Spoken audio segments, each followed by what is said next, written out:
এক সংবাদ মাধ্যম সংস্থার সঙ্গে সাক্ষাৎকারে নরেন্দ্র মোদী বলেছেন দেশকে কালো টাকার দিকে ঠেলে দেওয়া হলো এবং তিনি বলেছেন যে নির্বাচনী বন্ড ত্রুটিমুক্ত নয়, সেটা তিনি বলেননি।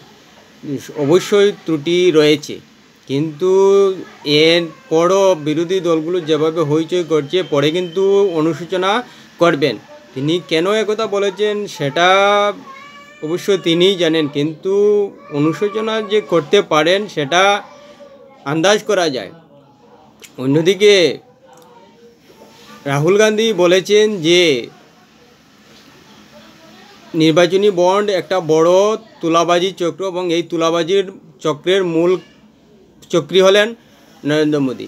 রাহুল গান্ধীর কথা পড়ে আসি, কিন্তু নির্বাচনী বন্ড নিয়ে মোদী যেভাবে বলেছেন কালো টাকা দিকে দেশকে ঠেলে দেওয়া হলো, সেটা কতটুকু যুক্তিযুক্ত তা একটু তলিয়ে দেখলেই বোঝা যাবে। কেননা আমরা জানি যে নির্বাচনী কাজের জন্য প্রত্যেক রাজনৈতিক দলে টাকার প্রয়োজন হয় এবং সেই টাকা কোম্পানিগুলোই মেটায়। এখন সেই নির্বাচনী বন্ডের মাধ্যমে বিশেষ করে বিজেপি সেই নির্বাচনী বন্ড আইনে পরিণত করেছিল এবং সেই নির্বাচনী বন্ডের মাধ্যমে এসবিআই বাজারে বন্ড ছাড়ত এবং সেই বন্ড বিভিন্ন কোম্পানি কিনে নিত এবং তা বিভিন্ন রাজনৈতিক দলকে দেওয়া হতো এবং তা থেকেই সুপ্রিম কোর্ট অসাংবিধানিক বলায়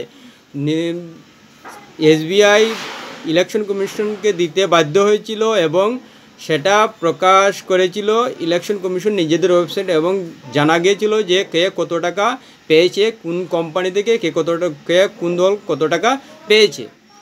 সে কথাটাও উল্লেখ করেছেন মোদি যে নির্বাচনী বন্ডের মাধ্যমে কে কোথায় কোন দল কোন কোম্পানি কত টাকা পেয়েছে দিয়েছে তা জানা যেত, কিন্তু এখন আর জানা সম্ভব হবে না। সেটা না বললেও সেটাই কিন্তু ইঙ্গিত দিলেন যে দেশকে কালো টাকার দিকে ঠেলে দেওয়া হয়েছে। কেননা বিভিন্ন কোম্পানির নির্বাচনী কাজের জন্য চাপে পড়ে হোক বা নিজেদের আগ্রহী হোক টাকা দেবে বিভিন্ন রাজনৈতিক দলকে এবং সেই টাকা যে বেনামে এবং লুকিয়ে দেওয়া হবে সেটা বলাই যায় এবং সে টাকায় কোন পার্টির কোন দলের নেতা কত টাকা পার্টিতে নিচ্ছেন, কত টাকা নিজেদের মধ্যে রাখছেন, সেটা কোনো পার্টির শীর্ষস্তরের বা হাইকমান্ড জানতে পারবেন না। শুধু কত টাকা এসেছে সেটাই জানতে পারবে। এর মাধ্যমে প্রতিটা রাজনৈতিক দলের নেতাদের টাকা কামানোর একটা রাস্তা তৈরি করে দেওয়া হলো, যেখানে কোম্পানি সরাসরি ব্যাংকে নির্বাচনী বন্ড কিনতে পারতো এবং সেই টাকা সরাসরি পার্টির ফান্ডে চলে যেত। সেখানে বিভিন্ন রাজনৈতিক স্তরের নেতারা কোম্পানির কাছ থেকে টাকা আদায় করবে এবং সে টাকা কত টাকা আদায় করছে তাও জানা যাবে না এবং সেই টাকা পার্টির তহবিলে কত টাকা নিয়েছিলেন আর কত টাকা দেওয়া হয়েছে সেটাও জানা সম্ভব নয়। তাই একদিক দিয়ে যে বলা যায় কালো টাকার উৎস বা কালো টাকার ইনকামের একটা রাস্তা প্রত্যেকটা রাজনৈতিক দলের নেতাদের কাছে খুলে দেওয়া হলো, সে তা বলাই বাহুল্য। সুপ্রিম কোর্টের নাম না নিলেও নির্বাচনী বন্ড নিয়ে মোদি যে খোলাখুলি সরাসরি পরিষ্কার জানিয়ে দিলেন সমর্থন রয়েছে তা তার বক্তব্য থেকে পরিষ্কার। এখন তিনি নির্বাচনী বন্ডকে আইনে পরিণত করার পরও যে সমর্থন করছেন সেটা বলে দিয়েছেন, যদিও সুপ্রিম কোর্ট বলেছে যে এটা অসাংবিধানিক, কিন্তু মোদি নিজের সিদ্ধান্তে অচল সেটা বলেছেন। অন্যদিকে রাহুল গান্ধী বলেছেন তুলাবাজির বড় চক্র নির্বাচনী বন্ড। এখন নির্বাচনী বন্ডকে টাকা দিচ্ছে কে? বিভিন্ন কোম্পানিগুলো। তাই টাকা দেওয়া নেওয়া যদি দুটি তুলাবাজি চক্র হয় তাহলে কোম্পানিগুলোকে আলটিমেটলি তুলাবাজি চক্রের সামিল বলে দিলেন, অথচ সেই তুলাবাজি চক্রের কোম্পানিগুলোই কংগ্রেসকে 1400 কোটির উপর টাকা দিয়েছে।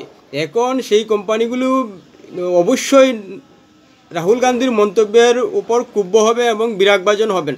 তাতে কংগ্রেস দলের যে নির্বাচনী খরচে কোম্পানিগুলো টাকা কমিয়ে দেবে তা আগামী দিনেই বলা যাবে, কিন্তু কমবে যে সেটা অবশ্যই ধরে নেওয়া যায়। এমনিতেই কংগ্রেস দল যত দিন যাচ্ছে দুর্বল হচ্ছে। দেশের সব জায়গায় কংগ্রেস কর্মীরা, বিশেষ করে বড় বা প্রথম সারির নেতা থেকে ধরে মাঝারি এবং তৃণমূল স্তরের নেতারা লাগাতার বিজেপি, আপ, তৃণমূল সহ বিভিন্ন দলে চলে যাচ্ছেন কংগ্রেসের নেতারা, আর এতে ধীরে ধীরে কংগ্রেসের জনবল দুর্বল হচ্ছে। অন্যদিকে টাকার উৎসের মুখও বন্ধ করে দিচ্ছেন রাহুল গান্ধী এমন আলোটপোকা মন্তব্য করে। যে কোম্পানির রাজনৈতিক দলগুলোকে নির্বাচনের খরচের জন্য টাকা দেয় সেই কোম্পানিকে তুলাবাজি চক্রের সঙ্গে জড়িয়ে দিলেন। এতে যে কোম্পানিগুলো বিরাগভাজন হয়েছে সেটা বলাই যায়।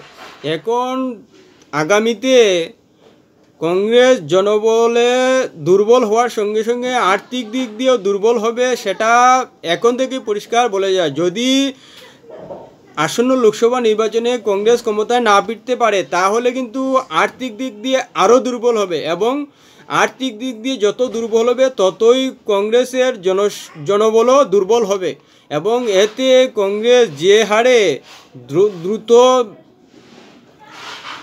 প্রতিনিধির দিক দিয়ে নিচে নামছে তা আরও নামবে। এটা একমাত্র দায়ী হয়ে থাকবেন রাহুল গান্ধী নিজের আলোটপোকা মন্তব্যের জন্য, এবং হয়তো আগামীতে বিরোধী দলের আসন থেকেও নেমে যেতে পারে। ভিডিওটি ভালো লাগলে অবশ্যই কমেন্ট করবেন এবং পরবর্তী ভিডিও পেতে সাবস্ক্রাইব দিয়ে রাখবেন।